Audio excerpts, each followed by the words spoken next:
Halo sahabat Fokus Kimia, hari ini kita akan belajar teori atom. Ini akan dipelajari di kimia kelas 10 SMA semester 1. Jadi, teori atom pertama kali itu dikemukakan oleh John Dalton pada tahun 1803 sampai 1808. Yang mana teori atomnya itu sebagai berikut. Semua benda tersusun atas atom. Yes, benar. Atom tidak dapat dibagi maupun dipecah menjadi bagian lain. Ya, benar. Atom tidak dapat diciptakan dan dihancurkan. Ya. Selanjutnya, atom-atom dari unsur tertentu adalah identik satu terhadap lainnya, baik dalam ukuran, massa, dan sifat-sifat yang lain. Namun, mereka berbeda dari atom-atom dari unsur lain. Misalnya, kalau unsur golongan 1A, nah mereka itu identik memiliki sifat yang sama. Namun, antara golongan 1A dengan golongan 2A itu berbeda, sudah berbeda sifatnya. Selanjutnya, perubahan kimia merupakan penyatuan atau pemisahan dari atom-atom yang sudah tidak dapat dibagi, sehingga atom tidak dapat diciptakan maupun dimusnahkan. Jadi, model atom Dalton ini biasanya seperti ini, bulat seperti bola pijal. Kita lanjut. Nah, ternyata atom Dalton ini punya kelemahan. Kelemahannya diantaranya masih ada partikel subatomik yang menyusun atom. Jadi teori Dalton yang mengatakan bahwa atom tidak dapat dibagi lagi, ternyata di dalam atom itu masih ada partikel penyusunnya, yaitu proton, neutron, dan elektron. Atom-atom dari unsur yang sama dapat mempunyai massa yang berbeda. Tidak mengenal muatan listrik. Jadi di Dalton ini kelemahannya dia belum ada muatan listrik, karena kan tadi katanya tidak bermuatan, sehingga tidak bisa menjelaskan bagaimana cara atom itu dapat berikatan. Selanjutnya, beberapa unsur tidak terdiri dari atom-atom. Jadi ada unsur itu tidak terdiri dari atom-atom, melainkan molekul. Seperti molekul unsur terbentuk dari atom sejenis dengan jumlah tertentu. Nah, karena adanya kelemahan dari teori atom Dalton, maka muncullah teori atom baru yang namanya teori atom Thomson. Di mana pada teori atom Thomson ini bentuk atomnya bola pecah, namun sudah bermuatan.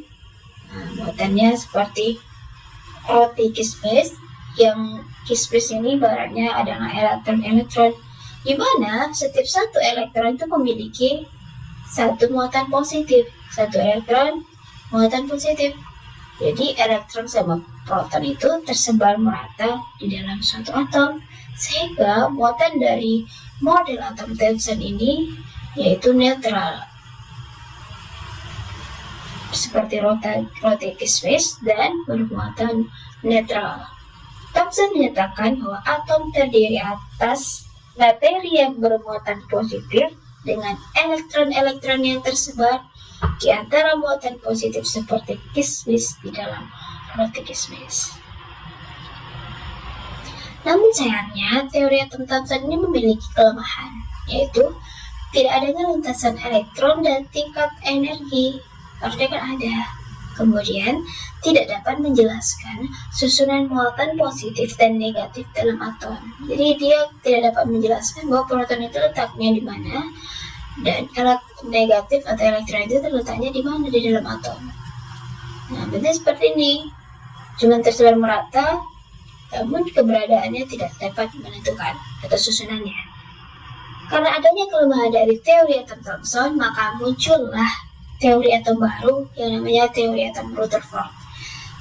Nah, di Rutherford ini sudah kelihatan ini bahwa model atom itu seperti tata surya, di mana atom adalah bola berongga yang tersusun dari inti atom. Ini inti atomnya bermuatan positif, dan elektron yang mengelilinginya. Elektron yang mengelilinginya ini seperti disebut juga bentuknya orbit. Inti atom bermuatan positif. Selain itu, massa atom itu terpusat pada inti atom. Model ini persis seperti bagaimana planet mengelilingi matahari, ya benar. Jadi bola pujal ini bermuatan positif, sedangkan yang mengelilinginya ini adalah elektron-elektron yang berada pada lintasannya. Namun sayangnya, model atom Rutherford ini tidak dapat menjelaskan mengapa elektron itu tidak jatuh ke dalam inti. Tidak dapat menjelaskan bagaimana elektron jatuh ke dalam inti.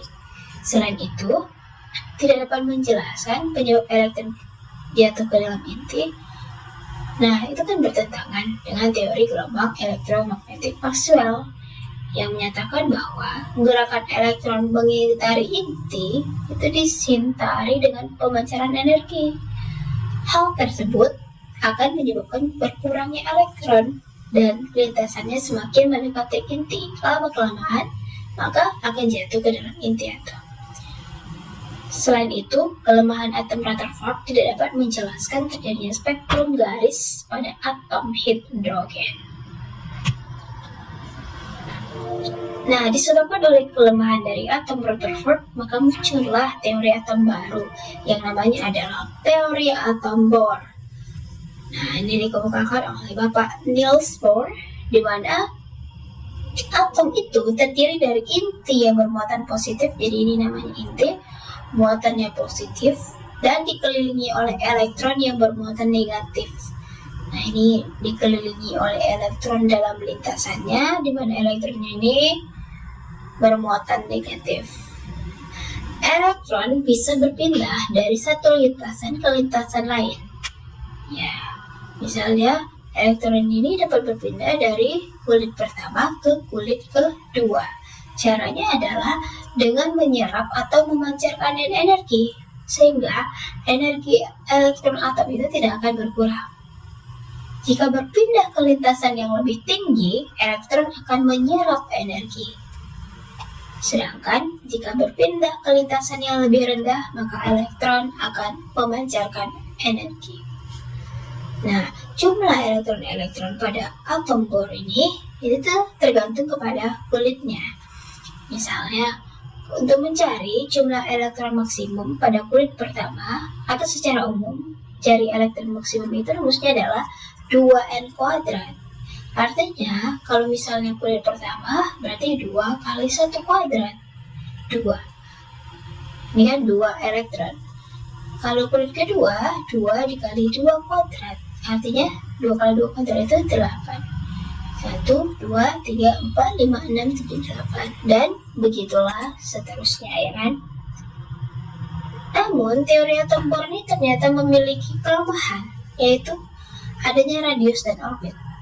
Harusnya ini tidak sesuai dengan prinsip ketidakpastian Heisenberg yang menyatakan bahwa radius itu tidak ada bersamaan dengan orbit. Selain itu, model atom Bohr juga tidak menjelaskan efek Zeeman ketika garis spektrum terbagi karena adanya medan magnet.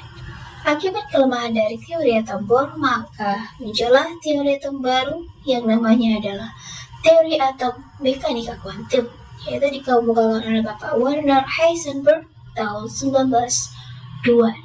Nah, ini yang kita pakai sampai sekarang ya, bahwa katanya bentuk elektron ini seperti ini. Ada inti atom, kemudian dikelilingi oleh awan-awan elektron. Di kulit pertama itu merupakan peluang terbesar keberadaan elektron dalam atom. Nah, ini merupakan probabilitas. Nah, itu pertama kali didorong oleh pendapat Schrödinger menjelaskan bahwa partikel itu tidak hanya gelombang, melainkan gelombang probabilitas. Kulit elektron bukanlah kedudukan yang pasti dari suatu elektron. Nah, jadinya itu kulit elektron itu bukanlah kedudukan yang pasti, namun hanya suatu probabilitas atau kebolehjadian saja. Jadi kulit elektron itu sebenarnya kebolehjadian saja. Sebelumnya, Bapak Werner Heisenberg mengembangkan teori mekanika kuantum dengan prinsip ketidakpastian, yang artinya tidak mungkin dapat ditentukan kedudukan dan momentum suatu benda secara sesama pada saat bersamaan. Yang dapat ditentukan itu hanyalah kebolehjadian menemukan elektron pada jarak tertentu dari inti. Awan elektron di sekitar inti menunjukkan tempat kebolehjadiannya. Ditemukan elektron yang disebut orbital, di mana orbital menggambarkan tingkat energi. Jadi kebolehjadian ini dinamakan dengan orbital. Orbital inilah yang menggambarkan tingkat energi dari elektron. Oke, sudah sekian kan teori atom yang kita pelajari. Sekarang kita asah kemampuan dulu, yaitu yang kita jawablah yang paling benar jawaban berikut ini. Latihan. Model atom Rutherford adalah model atom nomor. Yang mana? Ini kayaknya nomor 3C. Teori atom yang dapat menerangkan adalah spektrum atom hidrogen adalah teori atom. Nah, itu adalah teori atom Bohr. Pakai teori atom Thomson dititik beratkan pada atom Thomson itu kan bentuknya seperti ini. Ada elektron, ada muatan positif. Jadi tersebar merata muatan positif sama elektronnya. Kita lihat, cek atom terdiri dari elektron kurang tepat, elektron sebagai penyusun utama atom kurang tepat, atom sebagai bola masif yang hanya berisi elektron kurang tepat, atom sebagai bola masif yang bermuatan positif yang di dalamnya tersebar elektron sehingga keseluruhan yang bersifat netral. Yes, jadi jawaban yang paling tepat itu adalah D. Oke, cukup sekian pertemuan kita hari ini. Kita lanjut di next video. Jangan lupa ikuti terus ya.